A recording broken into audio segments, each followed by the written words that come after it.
employing approximately 800 men. They all work 10 hours a day, 6 days a week. The unskilled labor was paid 10 cents an hour. Skilled labor, such as carpenters and engineers, were paid 30 cents. They gave us a pay raise in that last year. We now make 45 cents. The lumberjacks were paid by the tree.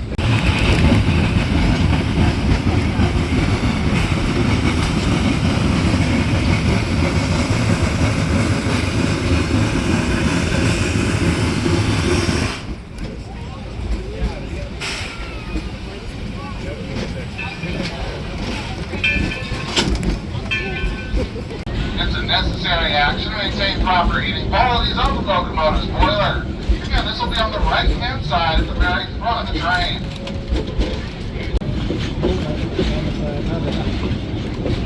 This is pretty cool, huh? Old train. Pretty old. Up ahead on the right, the fireman's going to perform a procedure known as a blowdown.